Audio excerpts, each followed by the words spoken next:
somehow we keep finding ourselves back in here. This room has become one of the hardest rooms to keep organized and tidy. This room is our playroom, it is our homeschool room, our library. We just have too much stuff, let's be honest. Every time we're in here, we get rid of a ton of stuff. And I'm hoping today is no exception. So I really want to pare down the toys. I have been given permission to get rid of some things. So I think that will lighten up the space. I'm also going to rearrange it because right now the flow is, well, there is none. So I want to organize it in a way that it has a little bit better flow. Right now there is no peace, and since this is our schoolroom, peace is essential. We want to be able to come in here, or specifically me. Kids don't seem to mind, but I would like to come in here and not want to pull my hair out every time I walk in the room. Okay, I'm a lot nicer of a teacher if I don't have that hanging over my head. That's just pure honesty. So we are going to reestablish the peace. We are going to declutter. We are going to clean. We're going to do all the things in here, and I'm really excited to see how it turns out. So let's go.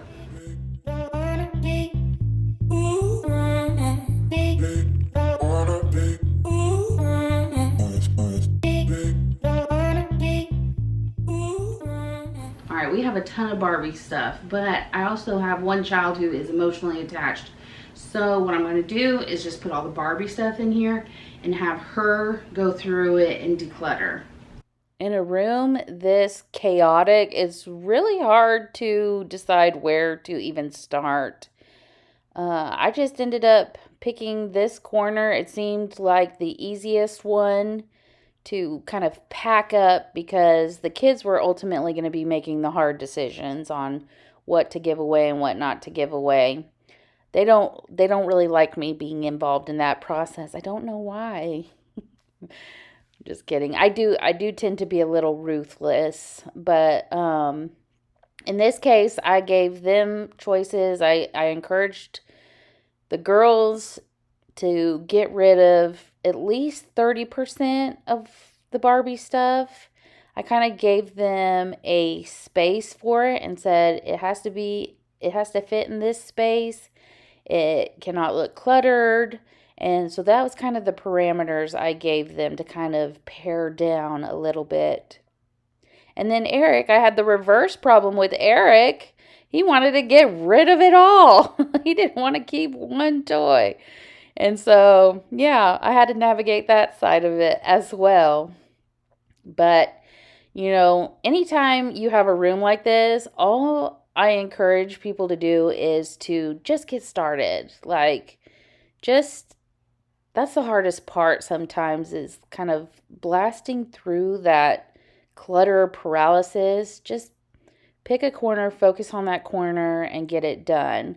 And you'll see me in this room vacuum just the corner.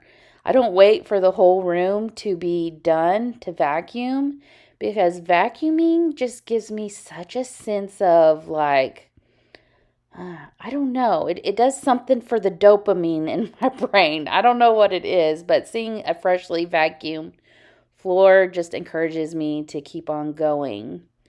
And since we were rearranging furniture in this room, I cleared this space because this space is going to take the desk. So then I'm going to move the desk out of from where it's at and put it here, and then you'll see. Anyway, this room, I'm showing you all the marks on my wall. Yes. These walls are dirty. I really am looking forward to a fresh paint job on the upstairs. We are just hard on our walls. Anyway, I had so much footage from this declutter. It is so satisfying, the end. I had so much footage that this is going to be a 2-part video. Yes, I have never done that before, but we're going to give it a try. So you're going to get this video, the first part this week, and you'll get part 2 next week. and you're going to want to come back for it because it is chef's kiss. This room ended up being quite the family affair. In fact, as I was going through and doing the rough cut of this video, I was like, wow, Eric really was a part of almost every step of the way here. So I'm going to have to think of a special gift or prize for him for just how helpful he was in this. The girls were helpful too. Most of the time I just gave them bins of their stuff that didn't belong in here, and I said, okay, y'all go declutter that. So they did a lot too off screen, but Eric was ready to just get in there and get his hands dirty. I know I've shared in the past, he is my little buddy. He's like my shadow.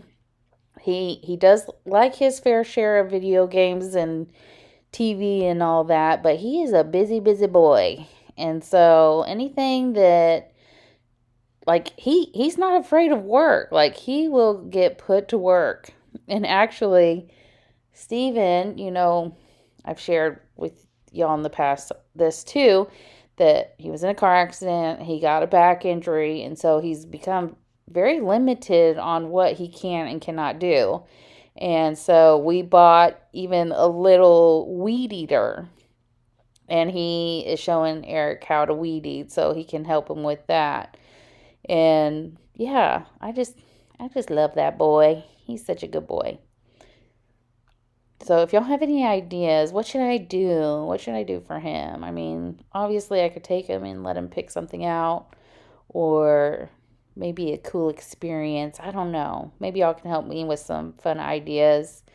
I do like to put a little bit of money in their bank accounts, you know, off of videos specifically that they help in. So he might have to get a little paycheck, if you will.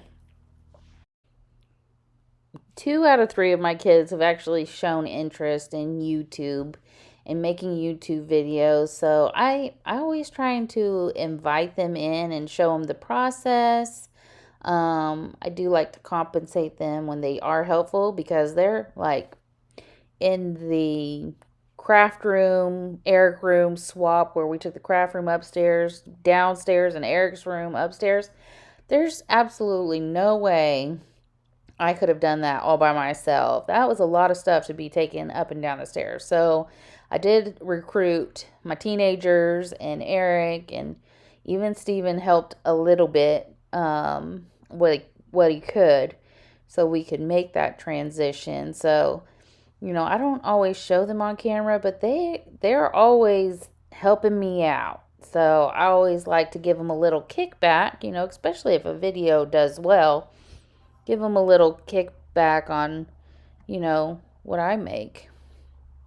And also it gives them the experience, you know, setting up shots. My oldest just got a nice computer for her dual credit classes, and she's gonna hopefully start helping me edit videos too. So I've offered to pay her for that. So, you know, if I can get her trained up on that, maybe I can focus on making content. She can do the editing, and that means more videos, which would be so exciting.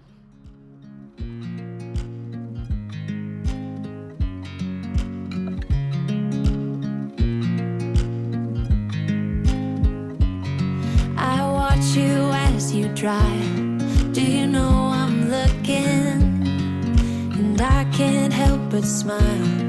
Do you know how much I love you? You put my favorite song on, I put my feet up, and we just sing along. And I can't help but feeling, just loving this moment. Can we stay here forever? I'm loving this moment. Can we stay here together? If I could stop the time, don't you know that I would? 'Cause Okay, the kids and I are going through the toys. We're going to do this part off screen, and I'll bring y'all back in to show you what we got rid of and what we're keeping. Okay, here's the remnant of the Barbie stuff. We're probably throwing that out because it's broken. So, and this is being donated. Okay, so this is all the Barbie stuff. There's a couple play sets back here behind the Barbie house, but a vast improvement. Eric was ready to get rid of all of his kitchen stuff. I'm so sad. Mom, I had it for over like, let me say, I had it over like 6 years, and I'm 8 years old. Are you crying? Okay, yeah. No, but I might. Anyway, so we're getting rid of that. The good news is that's going to Grandma's house, so she'll have a little kitchen set up for them over there. We just really don't play with it that much. Eric is cleaning up some artwork he had on the wall. Probably since I was 2 years old. Beautiful. I'm not really. Beautiful. I'm not. It's beautiful. It's not coming off with cleaner, so I have a sneaking suspicion it's permanent. But we had a roof leak in the house. I don't know if you can tell, but we have some wall damage there, and on the ceiling. And once we get through insurance stuff, this room will be getting a paint job. And that hopefully will cover up this beautiful artwork. Hopefully. This is like the Mona Lisa. Yes.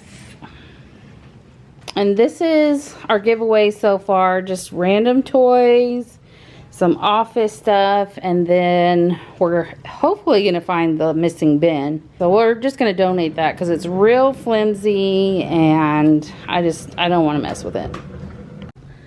All right, this corner is looking fabulous. This is the next thing we need to tackle. We got to clean it up. I really want to move this table over here. I don't know if I'm going to like that, but we're going to give it a shot. Just loving this moment. Can we stay here forever? Forever. Forever. Forever. I watch you. I'm pretty sure I was not filming that whole time when I was clearing that desk or table. It's beautiful. That was a lot of clearing. That was a lot of work to not catch on camera. But now we're gonna move it. This is my 6th year homeschooling my children. We didn't always homeschool. I started homeschooling the girls when they were in 2nd and 4th grade, and now they are in 8th and 10th grade. And Eric was probably 2 when we started homeschooling, so he's been homeschooled since kindergarten. He is currently in 3rd grade. So, I've tried homeschooling a bunch of different ways. I mean, we have tried doing it in the living room, at the kitchen table. We've tried having like our own little individual desks. And I have come to find that I really like just doing school around the table. Of course, like if we're doing a reader or something like that, we'll go find a little more comfortable spot that we can cuddle up and read. But overall, I really like the table. Our day usually starts all together. We'll do like a little Bible devotional, or sometimes I like to buy little Bible curriculums and do that. And then we also currently do history together. Look how strong I am. And what was I saying? Oh yeah. So we usually start our mornings all together. We do a couple subjects together, and then everyone kind of breaks off and goes and does their own thing. And so, Eric still requires a lot of one-on-one time. And so having him be able to sit next to me, yeah. Kitchen table, it's the way to go for me. If y'all are curious about homeschooling or have any questions for me, I would be happy to answer those for you. In fact, I can put them in the part 2 of this video, so we can make that one kind of a question answer if we get enough. So yeah, if you're curious about homeschooling for yourself, or you're just curious about my homeschool, let me know. And I really wish decluttering worked as quick as it did in the little clips here and the snap trick you're about to see. I love the snap trick. I just wish it worked in real life. Okay, we probably started this declutter a week or two ago, and I'm going to show you where we're at. Okay, we did that nice little snappy snap of the toys, but I feel like we're starting back at square one, which I know we're not. Okay, this is just, you know, I started this room after we started our school year. And so I haven't got organizational systems in place for my kids to keep their stuff organized. Don't have any systems for myself to keep myself organized. And this is just real life, folks, okay? It has been long enough for me to determine I really like the setup of the desk and then the table in front. Really like that setup. Last year, I had my kids keep their schoolwork in these bins under the table. This is like, you know, when they were done with the subject, they put it in this bin and get out the next subject so they wouldn't have to get up. But what I found is these just collect junk, okay? When I tell them to clean, they just throw it in their bins. And so it wasn't the best organizational system. It wasn't the worst. But what it also did was it added clutter to the floor underneath the table, and I did not like that, okay? Oftentimes they just throw their stuff on the floor and miss the bin, which also added to the clutter under the table. So I think what I'm gonna do is I have these white bookshelves over here. I think I'm gonna clean out a cubby for each child, and then they're gonna put their books on there, and I think it'll look nicer. They will have to get up from their chair, which they will be fine. And maybe that'll help me keep the floor under the table cleaner, because these kids are like tornadoes working on schoolwork. I don't know what it is that they do. I cannot operate that like that. We even stop throughout the day and do like a table reset, and still it's just a struggle. So we're gonna try and put some organization in place so that we can hopefully keep the space more peaceful. I also, so I know I've talked about this before, but I like to do temptation stacking with things that I don't want to do. Yes, I am very reward driven. So I decided that I would get myself a new teacher chair, okay? But I have told myself, you cannot open it and put it together until this room is done. So y'all send me that positive vibes, and we're gonna get this done. Also, you may have noticed these camping chairs, hammock chairs in our schoolroom. I decided also last year that I'd let them choose their own seating, and we had one of these, and it turns out it's very comfortable to do your schoolwork in. So we got a second one. Eric did not want a hammock chair. We're still shopping around for a fun chair for him. He says he wants my current teacher chair because, of course, when I wasn't in it, everybody wanted mommy's chair. And it's possible he's gonna want one like the one I got myself, because they look kind of fun. I don't want to spoil what kind of chair it is, but they look kind of comfortable. All right, that's gonna do it for part 1 of this room declutter. Be sure to hit that subscribe button and turn on your notifications so you're notified next week when we post part 2. This room turned out better than I could have ever expected, and so I hope to see you there. If you haven't already, go say something kind to yourself, and we will see you next week.